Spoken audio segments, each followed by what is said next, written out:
Tonight is not a mere prediction show. It's a celebration of college football.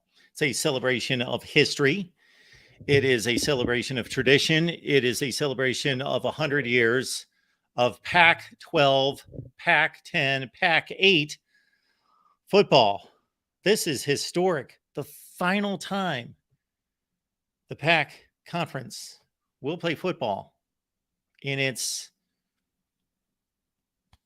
traditional state.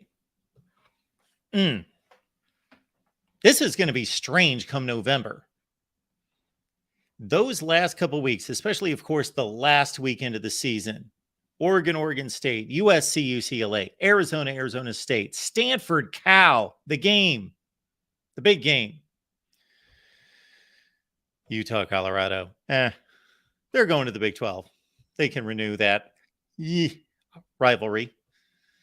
But the rest of those are legit rivalries. Washington State, the Apple Cup, all of those 5 rivalries on the final weekend of the season, we will see for a final time in their current state as conference rivals.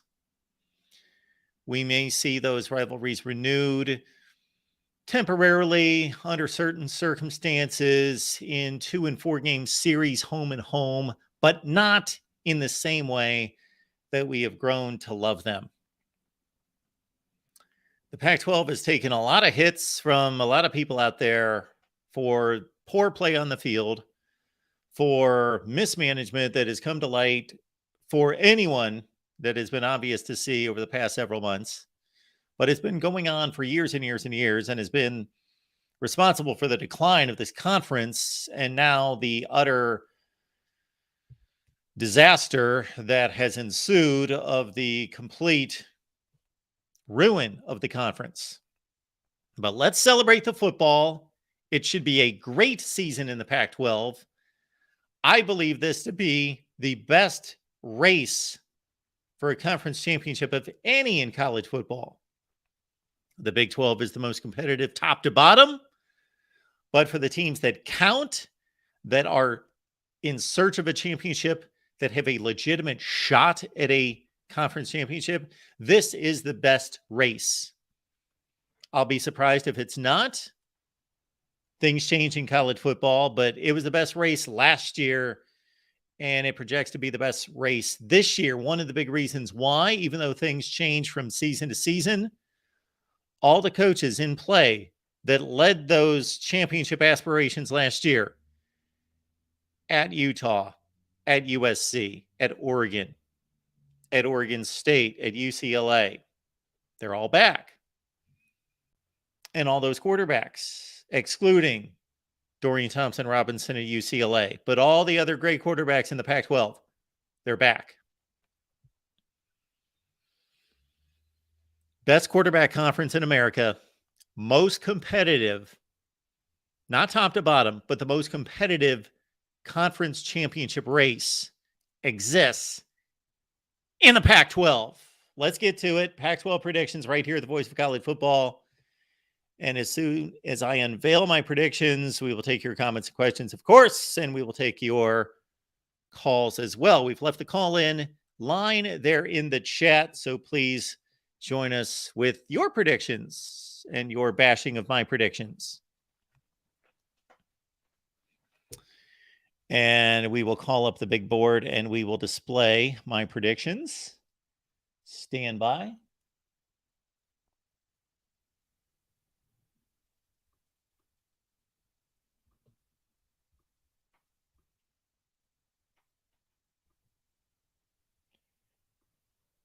And so here we go. This would be the bottom of the division here, the bottom of the conference here. Colorado, there you see the biggest wild card in the Pac conference, of course, based on everything that happened, completely turning over the roster. And one, Coach Prime Sanders as the head coach. They win 4 games. They only won 1 last year. He's got his son, of course, at quarterback. They've got one of the great athletes in college football, Travis Hunter, at the cornerback position, and Cormani McClain, who was a 5-star cornerback. They have maybe the most exciting pair of cornerbacks in college football. And of course, Travis Hunter, they're going to use him on offense. And I expect this to flip before I'll be able to get through my analysis of all these teams. So it's just going to be what it's going to be. And you're going to see my top half of the conference predictions here in a second. Interesting to note that the Buffs also brought in Kavase Smoke from Kentucky, who was a really established running back there with the Wildcats with over 1,500 yards, and Alton McCaskill, who ran for just under 1,000 yards in 2021 for Houston. So Colorado, of course, has thrown a bunch of players together off the transfer portal. Deion Sanders identified easily, as we all did, that they certainly were nowhere close to a Power 5 football team the last couple seasons, and he completely reworked it, revamped it. Stanford finished 3-9 last season under David Shaw in his final season. This program has fallen further than any program in the country over the past 5 seasons, from elite status years and years and years ago, established by Jim Harbaugh, maintained by David Shaw through 2015, 2016, went to the Pac-12 championship game in 2017, and again, utter ruin the last 3 seasons in Palo Alto. Troy Taylor comes in, and he had a remarkable run in the FCS, just a sterling record, national championships, the whole deal. Quarterback Ari Patu will be the starter, as is being reported. E.J. Smith is their first-class running back, their main guy there, son of Emmitt Smith. Most of their top runners, though, and receivers are gone at Stanford, and we've got them at 3-9. We've got Arizona State with the likes of a quarterback battle that includes former Notre Damer Drew Pine, Jaden Rashad, of course, the hotshot 5-star, Trenton Bourguet, who was their starter last year at Arizona State, 11 touchdowns, 6 picks. Really good wide receiver coming back, and Elijah Badger, 70 catches, 7 touchdowns for ASU. And the Sun Devils finished, I believe, 3-9 last year.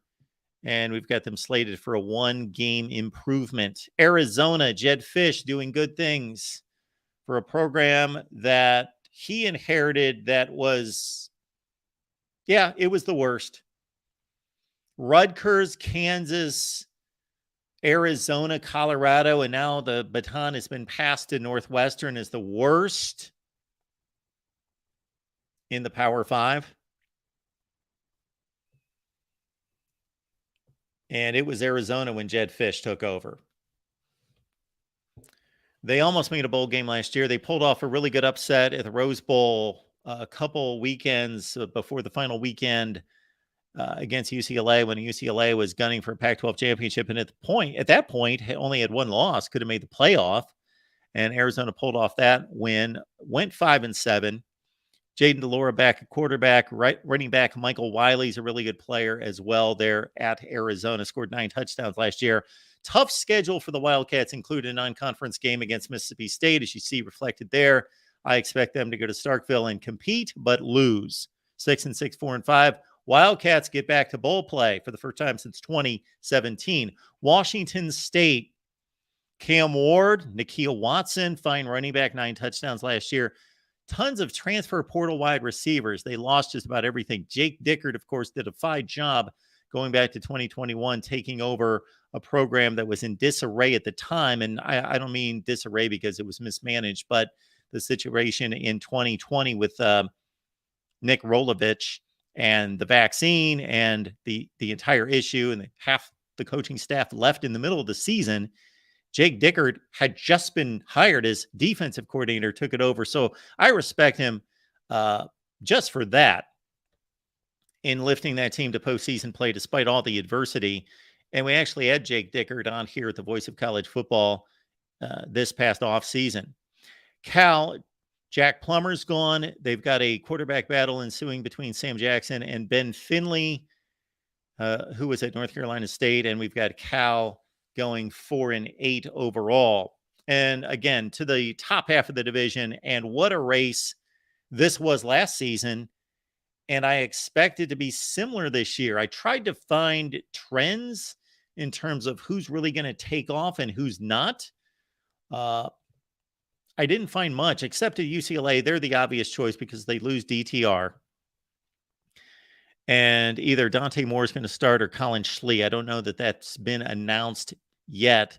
Schley, the transfer in from Kent State. Running back Carson Steele comes in from Ball State. Wide receiver Kyle Ford from rival USC. But UCLA has lost Jake Bobo, a tight end who caught 53 passes. No DTR.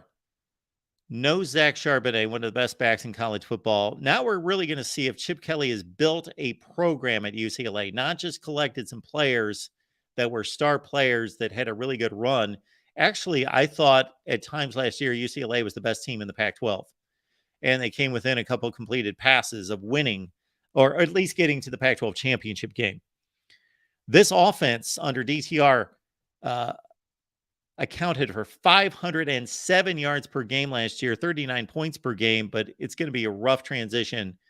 And again, though, it's going to be more of a defensive stand for UCLA, possibly the best in the Chip Kelly era. 9 starters back, including defensive lineman Keanu Williams. There you see Washington, as we will repost it here. Of course, Michael Penix had a remarkable season. It was fun to watch him really take off because we all know that he's definitely had it in him to be that kind of player. 4,600 yards passing, number 2 in the nation, 31 touchdowns. And that early season non-conference win against Michigan State showed us that they were going to take off. They were the unranked team, and Michigan State was the top 10 team, and it obviously flipped, and they were dominant that night. Washington beat Oregon. They beat Oregon State, just had some tremendous wins. I do think that they've got a tougher schedule this year. And so I've got Washington at 9-3 and 6-3 in the conference. And I do think that if you really look at the Oregon game, they squeaked by, and they were aided by a Bo Nix who got knocked out of the game in the fourth quarter and then came back, but was compromised. And they barely beat Oregon State on a Friday night game. They were pretty manhandled by UCLA. So the Washington finish 10-2, regular season 11-2 last year, was certainly legit. Top 10 team. And they start this season AP top 10. I don't expect it to be quite that good for the Huskies. Again, 9-3, 6-3. They do have 8 defensive starters coming back. The Oklahoma State transfer cornerback Jabbar Muhammad, Odunze at wide receiver, McMillan at wide receiver. They caught over 150 passes. Cameron Davis at running back, 13 rushing touchdowns for the Huskies. And they actually have a decent, experienced backup quarterback for Penix and Dylan Morris. Washington, again, I've got them at 6-3 in the conference, as I do Oregon State, with one of the most publicized incoming transfers, DJ Uiagalelei. Uiagalelei. There we go. There's the pronunciation at the end. Jonathan Smith. Remarkable job he's done. Top 5 running backs are back. So the top 5 rushers, including Damian Martinez, 1,000 yards last year. Defensive, Oregon State was exceptional. They were the one team to hold down USC in that 17-14 loss. And also for Oregon State, their defensive backfield last year was exceptional, and they've got 5 of those 8 guys back. They do lose Omar Spates, their most productive defensive player, and they do bring back, though, 4 of the top 5 tacklers on defense. Oregon State at 6-3. Utah, back-to-back champions. The Utah Utes could shut down the Pac-12. They could shut it down with 3 consecutive championships. Cam Rising, of course, at quarterback. We won't know his status most likely until they kick off at Rice-Eccles against Florida. Unfortunately, I would love to see Utah full throttle, full health, ready to go, quarterback healthy, can run, do all the things that he needs to do against Florida in that rematch of a great game in Gainesville last year. But Rising is going to be 50-50 if he plays. Well, he's 50-50 for the start, but even if he plays, going to be compromised. So you got Brandon Rose, who was the backup quarterback, and he is very inexperienced. Then you also have Bryce Barnes. So Bryson Barnes, he was the guy who came into the Rose Bowl 2 years ago against Ohio State and threw that beautiful touchdown pass to Dalton Kincaid to tie the game with about a minute left. But let's not overrate him based on one throw. He's basically a no-star guy. Nate Johnson's kind of a nuanced guy, a package guy that comes in certain circumstances. So they got 4 quarterbacks to play with at Utah, but you know what happens when you got more than one quarterback. Dalton Kincaid, Clark Phillips, 2 of the best players in college football last year, both gone. Of course, Brant Keithy back at tight end for Utah. Kyle Whittingham's one of the very best. He says that this is his most talented offensive line. 84 starts is not a whole lot of starts coming back. 9 starters on defense, though, from a top 10 defense. So if the quarterback situation is fine at Utah, then elevate them to a place where they may win the Pac-12 championship. Then my prediction's way off because Utah may win it again.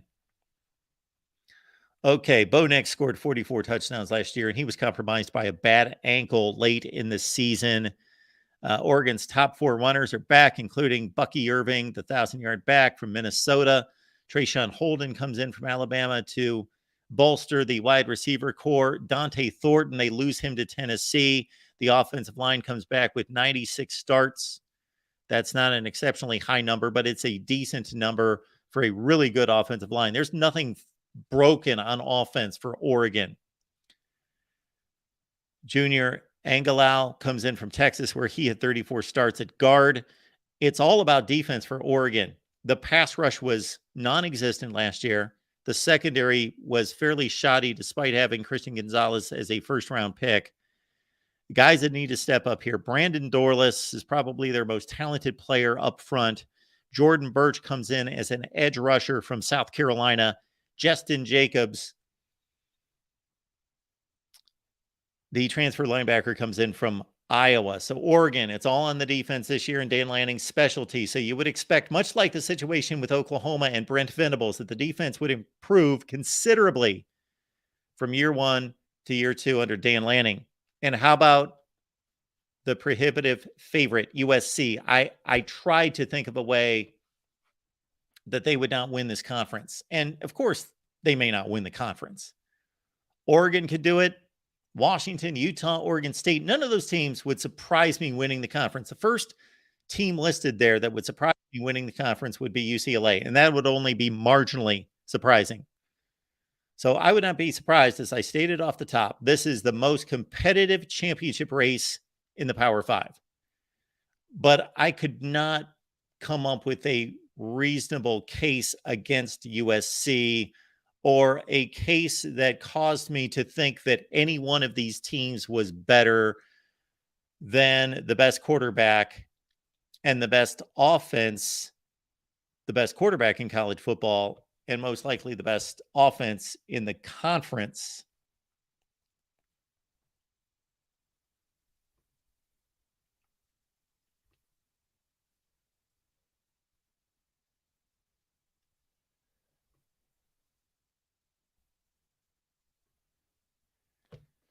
So let's continue with USC here while I fumble around with the settings on this lousy platform. All right, Austin Jones at running back. Marshawn Lloyd, the incoming transfer from South Carolina. All sorts of weapons on the outside. Dorian Singer comes in from Arizona. Taj Washington, Brendan Rice, of course, was the Colorado receiver who came in as a transfer and played pretty well. I saw him drop a lot of passes, though, when I was watching SC. And, of course, C.J. Williams, 95 starts out of the offensive line, including 3 transfer portal additions. They got 2 captains along the offensive line. I think that speaks volumes.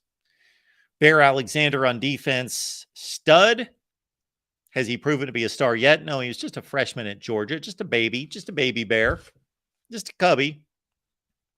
Kyron Bars comes in from Arizona, one of the many Wildcat additions, and Mason Cobb, the leading tackler for Oklahoma State.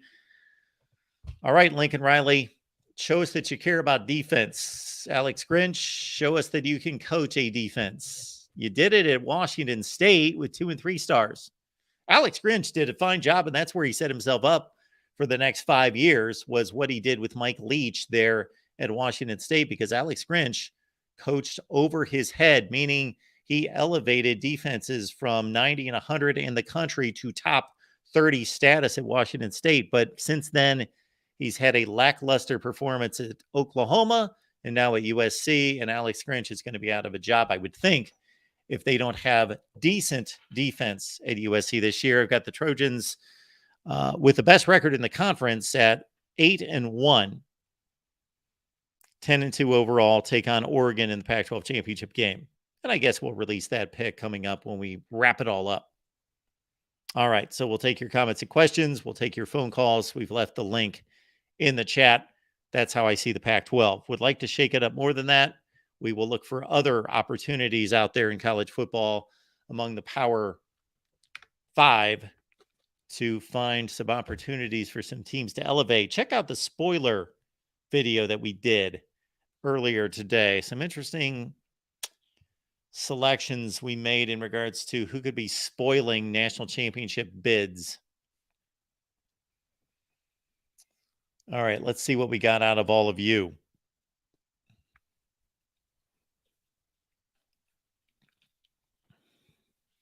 We've got Mike. I trust Bear Alexander. Yeah. Yeah, he's an outstanding prospect. He is yet to prove that he's an outstanding player, down in, down out. You know, this is not a guarantee by any stretch. This is not like they just got,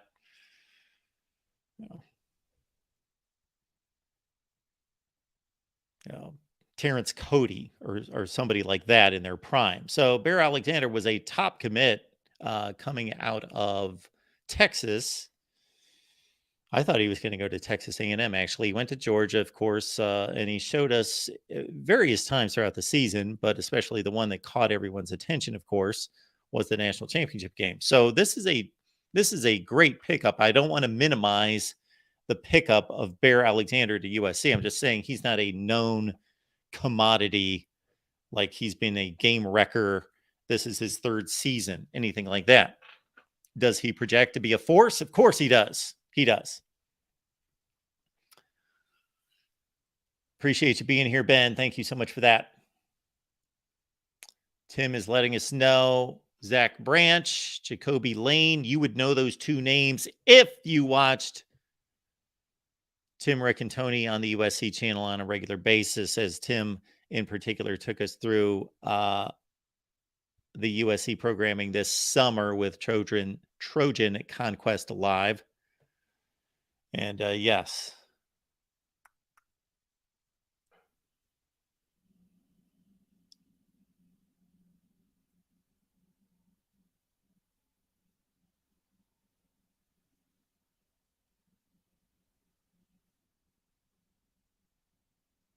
Any other comments, predictions, anything else out of you folks? Michigan Jason believes that Washington will be better this year. Well, they finished number 8 in the country, 9. They're going to be better than that. 11-2. Are they going to be 12-1? I think Washington has a pretty tough schedule there in the Pac-12.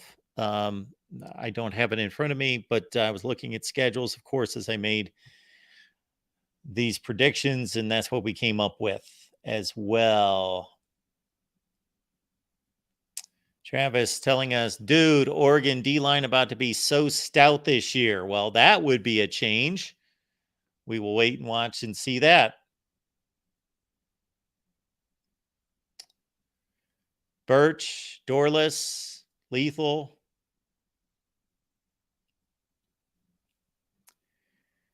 Join us on the live show.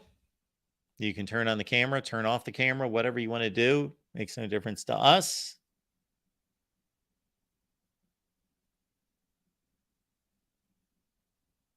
Travis says they don't play Oregon or Washington, and Utah plays both.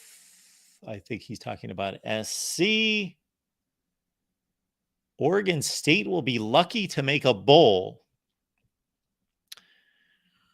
Well, okay. Oregon State went 9-3 in the regular season last year. So they would be, if you're right, Michigan Jason, if you are right, then you are doing what I attempt to do all the time. And that's find those teams that elevate or decline by at least 3 games. 27 in the Power 5 last year. I only found 1 in the Pac-12. So I'm not doing my due diligence here. History has told us that out of these 12 teams in the Pac-12, that there's going to be more like 4 of them that are going to elevate or decline substantially. And so that's what you're calling for Oregon State. I don't know who else is going to do that. For example, let's run this down for a second. If you guys have heard this speech before, I apologize. If you haven't, this is the deal. In the Power 5, about 18 to 22 teams every year increase by at least 3 wins or decrease by at least 3 wins. About 18 to 22 in the Power 5. Last year, the number was 27. So that tells us about 4 or 5 teams in the Pac-12 most likely will elevate or decline by that much. Who would those be? So if we go down the list of Pac-12 teams, USC went 11-1 regular season last year. That means they would have to go 8-4 to be one of those teams. Oregon went 9-3. That means they would either have to go 12-0 or 6-6. Washington went 10-2. That means that they can't elevate in those parameters. They would have to go from 10-2 to 7-5 or worse. Utah was a 9-3 team in the regular season. So either Utah 12-0, 6-6.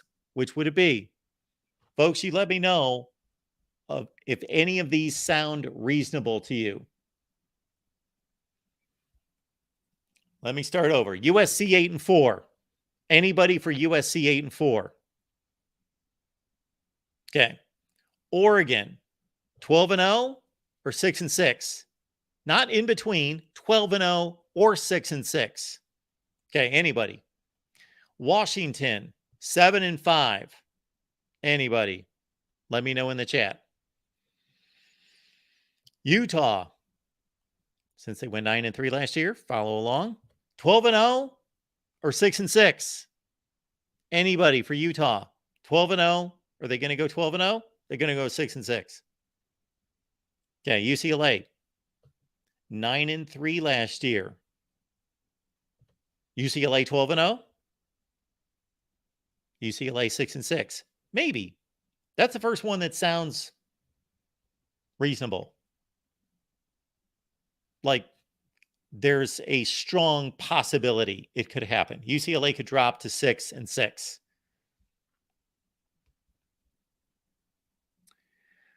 We've got All Trust says Utah 6-6. I guess the Biscuit is saying about Washington 7-5. All Trust 12-0. I don't know who that is. Mike's 3 decreased picks this year are Bama, Ole Miss, and Utah, which means, Mike, 3883, if you're following the rules, Bama went 10-2 last year. So you've got Bama 7-5. Ole Miss went 8-4 last year. You've got Ole Miss at 5-7. And Utah went 9-3 last year, regular season. So you've got them at 6-6. Ole Miss at 5-7, according to Mike. Wow. Timothy has Oregon State at 10-2. That does not fit our criteria, but we enjoy your picks. So leave your picks. We've got Timothy saying USC Oregon State in the Pac-12 championship game.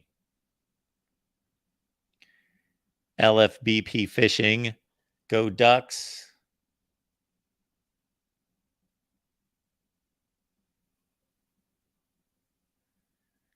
Jason says UCLA has an easy schedule this year. Mike has USC at 10-2. Yeah, so that's the one I've identified. 66 lucky dude. Colorado going from 1-11 to 4-8. So let's continue. HR Picking Stuff has Kalen DeBoer in Washington as a one-hit wonder, like a 38 special record brought up in you. Oh, Caught Up in You. Yes, I remember that one. That's a terrible song. Timothy's 3 decreased picks. Ohio State, 8-4. Ohio State. So if Timothy's meeting the criteria here, 3 games, Ohio State 8-4. Wow, wouldn't that be something? Ryan Day may get fired. Tennessee, they went 10-2, so 7-5 Tennessee. TCU 11-1, 8-4. Out of those 3, I'd say TCU is the most likely. And I, in fact, will probably pick them to go 8-4. I'm sure I've already made that prediction, but we'll unleash that, of course, later this week. Tennessee and Ohio State, I just don't see the Buckeyes going 8-4. They would have to lose to, they'd lose to Michigan, Penn State, Wisconsin, Notre Dame, I guess would be the candidates. They'd be losing just about every competitive game. But it's possible. College football guy likes one team from the Pac-12 to make the playoffs. I hope so. In the Pacs last year, I hope so. South Bend Hawkeyes still love Oregon State's beatdown of Notre Dame in the Fiesta Bowl back in 2000. Yes, 41-9.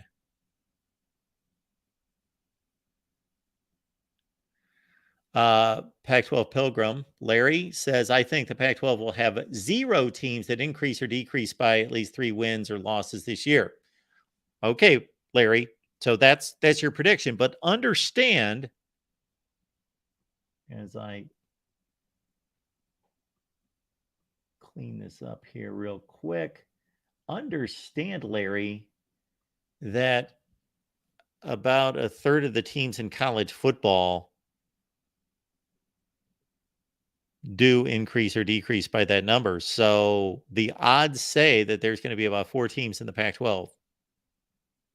So just understand. I bet what you have just stated there, 0 teams in the Pac-12, I'm going to guess that that's probably never happened. Ever.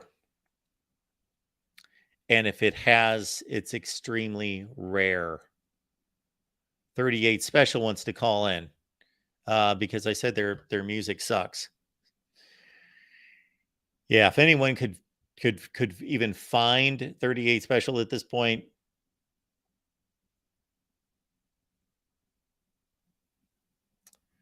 Mike says the Big Ten got 2 teams in the first playoff in 2014. You may want to check that, Mike. And we'll get 2 in the last year of the 14 playoff. They got 2 in last year, Mike. 2014 was Alabama, Oregon, Florida State, Ohio State. Yes, this conference may cannibalize itself. Ooh, got a call here from Sandra. And keep in mind, you guys are throwing like 3 and 4 at me, which is great. I love the picks. Want to hear from you. But there's going to be like 20. Sandra says Texas increases by 3. So that's 11-1 Texas. Texas A&M, 8-4. Oregon goes 12-0. Sandra's got Oregon 12-0.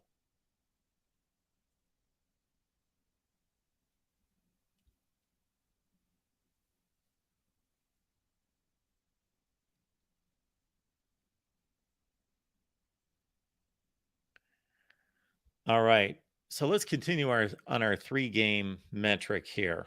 So we went about halfway down the conference. UCLA, I believe, was the last one. They would either go 12-0 or 6-6. Washington State 6-6 last year, right? Or no, 7-5. 7-5 Washington State. So Washington State either 10-2, 4-8. I could see the 4-8 for Washington State if things don't break right. Arizona went 5-7 last year. So 8-4 Arizona or 2-10. Kind of tough for me to see Arizona against that schedule elevate to 8-4. And I would hope that they would do better than 2-10. They should just flat out win 2 out of 3 non-conference games. Colorado again, they're everyone's choice, most people's choice to elevate from 1-11, 4-8. Arizona State went 3-9 last year, so they'd have to go 6-6, or they go 0-12.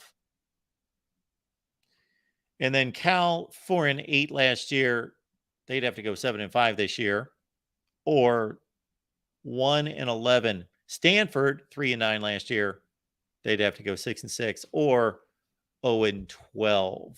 So out of all of those, the most likely for me, Colorado going 4-8, Washington State dropping to 4-8, UCLA dropping to 6-6. Those are the most likely situations for me. Utah, I just think, is too good of a football program, too much talent, and Kyle Whittingham's just too good to let them drop off to 6-6.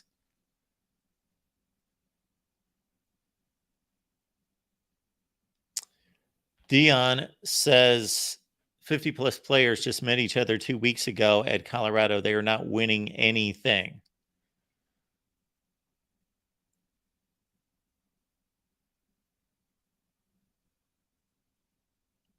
The Biscuit, I would love to see, if you're talking about the same thing I am, I would love to see Oregon State take off and win 3 more games this year. They would go 12-0. Could you imagine? Oregon State 12-0. That would be the sometimes there is just thank you, Connor.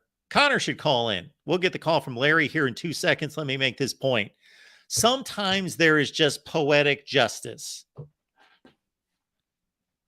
3 years ago, the poetic justice was that the ACC had such an inferiority complex and were such morons to allow Notre Dame to abuse them and to use them for 1 season to join their conference and then come within 1 game of winning it. That even though I could care less about Notre Dame, I wanted so badly for Notre Dame to join the ACC that 1 year and abuse them like they do every year, but even do it for everyone to see and win the ACC and then say, you know what? You saved us for 1 season, the COVID season. We didn't have a schedule. We didn't have anyone to play. You saved us. We abused your league as we do every year.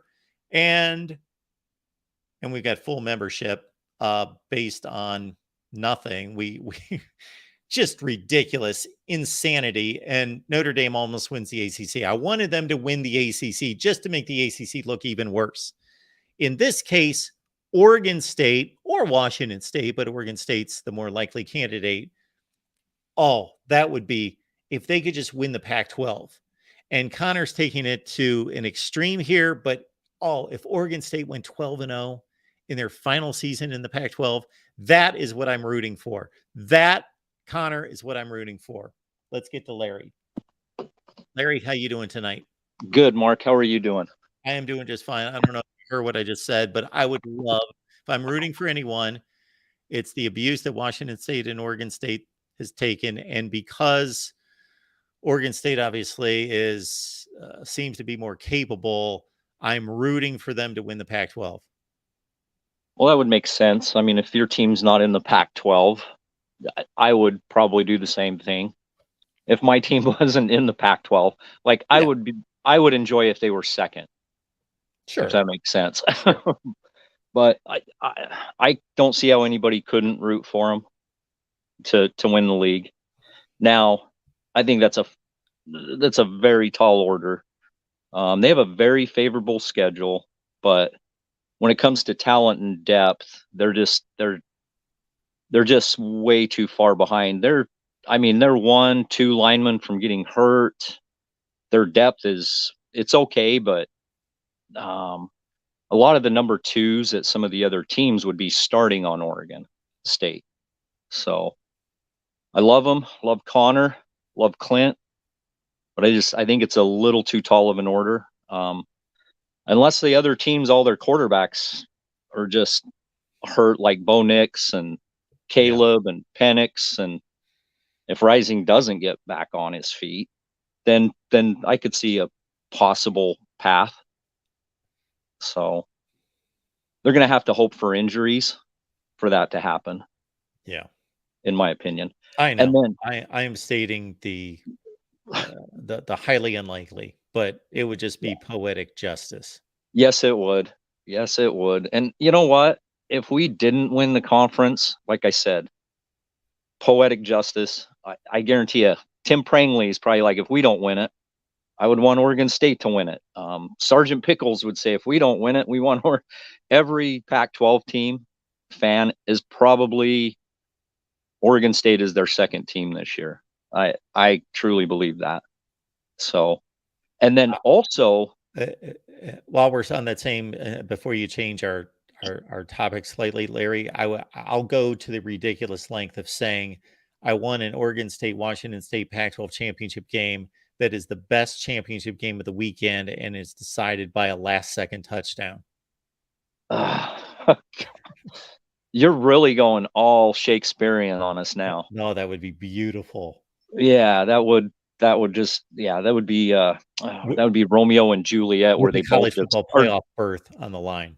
yeah, they both drink the poison at the end to die. Yes. So yeah, as far as that statistic on plus or minus 3 wins, I could definitely see how that's rotated and how that could be like this year. I'll bet the ACC is probably the conference who has the most teams that move up 3 or down 3, in my opinion. Okay. I think Colorado, and Tim agreed with me in the chat earlier, I think Colorado is the only team, because if you go through and you look at adding 3 or taking away 3, it's really with like USC, their return, like the top 4 teams, any of those guys going 7 or 6 and 7 wins with all the returners they have is really hard to see. And then the teams at the bottom, they haven't improved much to get them 3 more wins. And I guess 3 more losses, few of them would literally go with 0 wins. But I will say, Larry, you are a Pac-12 guy. You know the league. I do my best to keep up with everything as well. And you saw my predictions; they're very close to what happened last year. So I wasn't out there predicting anything crazy either. Right. But if somebody said, "Will there be 0 teams that increase or decrease by 3, or going to be 2? We'll make 1 the over/under." I would take 2 because it just usually happens. Right. And I could see that one team just totally craps the bed, or one just comes out of the ashes. Colorado to me would be the one team that would be the one team that I would say is most likely to improve 3 games. Decrease 3 games, I don't. UCLA maybe, but their schedule is just, I don't know if it's schedule. It's the schedule that I look at. That's the difference. And that's another thing that's changed, is now all of these Power 5 out of conference schedule, they're getting weaker. They're canceling. So it's hard to kind of go off of history, but I mean, I can see your point. And I could see Washington State going to 4-8. were they 7? Did they win 7 last year? Yeah, with the bowl loss, they went to 7-6. Yeah, but Yeah, Washington State misses. I think they miss US. Do they miss? I know they miss Utah this year. I don't know if they miss USC and UCLA. They didn't miss Utah last year, and we got them. So that's what I'm saying. I think the schedules got a little bit easier for some of the bubble teams that could possibly do that. And then, like USC and Washington's schedule just got twice as hard as it was last year, because last year Washington didn't play USC or Utah, and USC didn't play Oregon or Washington. So I don't think USC is going to go 8-4. They're just too good of a team. So I just maybe Arizona State. It's hard to see. I get your maybe Washington State could fall off a little bit, but I don't see it. So my prediction is maybe one team, and it would be Colorado. That's it. But I think they're getting 3 wins is all they're getting. Okay. And I think this year is going to come down to depth. And I mean, I know USC wants to complain about they got a loaded back half schedule. But if you look, Oregon, Washington, Utah, USC, they all of them got scheduled after week 6. So it's not like USC got picked on. All the toughest games come on the back half for all of these teams, except Utah has to play at Oregon State, and they get UCLA early to go along with the other 3 teams on the back end. So I don't feel sorry for Tim and Rick. I just don't. Well, it's tough to feel bad for the school that's dominated the conference forever and it's going off to the Big Ten. Yeah, tough Yeah. to do. Yeah. Yeah, for Washington State, like you say, no USC and no Utah.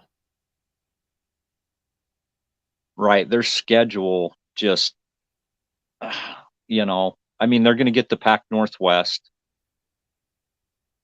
teams. So, I mean, I don't think they're going to beat Washington or Oregon. Oregon State, are they playing at Oregon State? I can't see that. Yes, they are. No, they're at home. They're at home.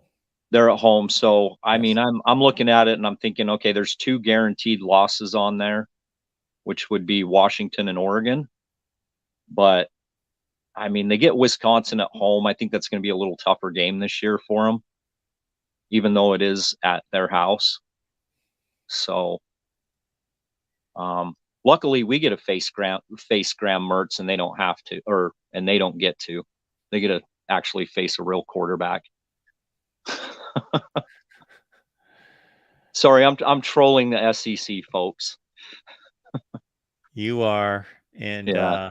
boy, that's going to be a fun one. And I said this earlier, I hope that Utah is not compromised.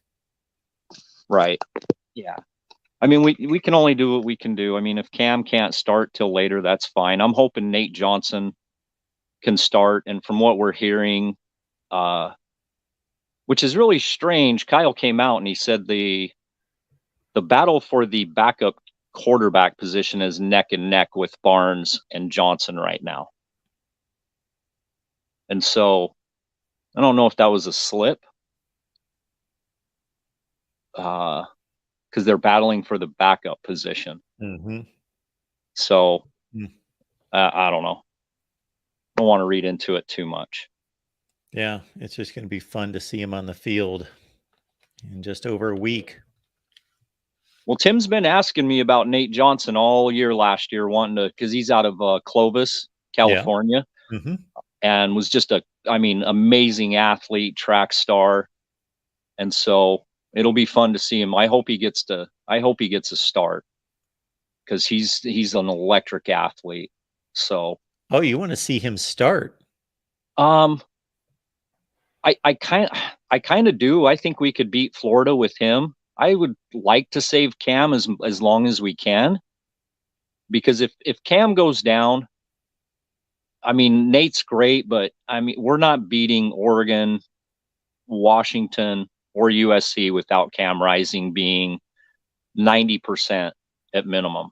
I can't see it. There's no way we can keep up with those teams offensively. So I'm hoping Nate's good enough to hold us for a few weeks, if that makes sense, till Cam can get a little more stability on that knee, because it'll only be 8 months, and I think he needs another month. I would think he would, at minimum. So. And looking at the schedule, Larry, I wonder why they chose to schedule 2 Power 5s. And in some years, those 2 Power 5s could be really, really good teams. Not necessarily this year, but they could be. Yeah, I don't know. I know they scheduled Florida 2 years ago. I'm not sure when they scheduled Baylor, how far out that was. They may have scheduled Baylor, pretty far out. And if you get a chance to schedule an SEC team, I think you kind of take it, because anybody that watches the Pac-12 knows that Oregon got a lot of publicity, whether it was good or bad. They got a lot of national stage notoriety when they played Auburn and when they played Georgia. And so just being able to play SEC teams gives you a lot of exposure nationally. So I think you take it. So Florida, I know they just scheduled them. It was literally only 2 years out when they scheduled them. So they didn't do themselves any favors, but who was expecting the Pac-12 to have 3 teams that were going to be that good? Yeah, this is no revolutionary statement, but yeah, I certainly believe that this is, again. So I led with the whole 3-game metric and how prevalent that is, but I said what gives me a little bit of confidence that not much is going to change in this conference is that all these coaches obviously come back, but all the quarterbacks come back. And this was the most competitive conference race last year. So it sets up to be the most competitive conference, not top to bottom. Top to bottom, it's the Big 12. But in this league, it's the top half is the most competitive. Right. Pound for pound. Yeah. I mean, so when we look at the Big 10, you've got the Big 3. I still think that the big 3 teams in the Big 10, there's still a big gap from those 3 and the rest. SEC's probably, I mean, it's Georgia, Alabama, and LSU, and then there's a little bit of a gap, not a huge gap, but a little bit of a gap. And then in the Pac-12, it's just that gap between the top 4 is razor thin, and then you can just, like you said, you go just even the next 2 teams with UCLA and Oregon State. Those teams, I mean, they're not that big. You could say they're an underdog, but they've got talent and good coaching, and they could beat any of those 4 on any given Saturday. So it's a 6-team, race, and the top 4. I truly believe the top 4 are top 15 teams. Even I think the AP poll was pretty accurate. Wouldn't you say the top 4 are in the top 15 in your view? I think you did have them all in the top 15, didn't you? Well, I don't have I released the top 25 right after the end of last season as kind of a way too early kind of deal. Right. I don't remember who I had where, but yeah, I had all 4 of those teams in the top 15. I'm going to say if Utah doesn't have a healthy quarterback or an experienced quarterback, so I guess I'm saying Cam Rising long term. Yeah, at full health, they're a top 15 team. Absolutely. I'm right, without him. All 4 top 15 teams. Yep. Right. I kind of think I'm picking, if Cam's not healthy enough to really be effective, then Utah's probably going to fall like 20 to 25th. Somewhere in that range, I would imagine. And it's basically because their defense is going to be really good. So, I mean, hopefully Cam's healthy enough come Pac-12 play. That's our concern for Utah. But I think USC on paper on paper and kind of what you see, I mean, it's hard to argue they're not a top 5 team. Now, they've got to prove it. And just because you got guys doesn't mean you're going to get the wins. So, I mean, people can scream transfers all they want, but until these guys play together, it's not going to equate to wins. So, but Hey, Larry. yeah, Anything that's else? it. Nope, that's it for me, Mark. Appreciate you. Yeah. Thanks for being here. You bet. Okay. Our guy Larry, big Pac-12 guy, going to be a Big 12 guy. He may not really like that, but he's a Ute beyond everything else. So again, we've delivered our Pac-12 predictions. If you missed any of the show, all you have to do is go back and watch what you missed. So please head on back, check it all out, and we're going to release our predictions and get your instant reaction each and every day this week. Meanwhile, right here on the USC channel, so some of you are watching us on the USC channel, we've got a special on the breaking news today at USC and the hiring of Jen Cohen as athletic director. So we're going to shut down here. And we've got tons of USC coverage coming up because we've got the breaking news show, Tim, Tony, and Rick on Jen Cohen named athletic director at USC. And then we've got USC Trojans Live coming up later tonight, right here at the Voice of College Football. USC folks and Pac-12 and college football fans, because, hey, an AD at a major school like USC, you may want to hear what this is all about and the intricacies of this decision. So again, check it out on the USC channel right now. Our breaking news show on Jen Cohen named athletic director at USC, then our USC Trojans live show coming up later. Appreciate it.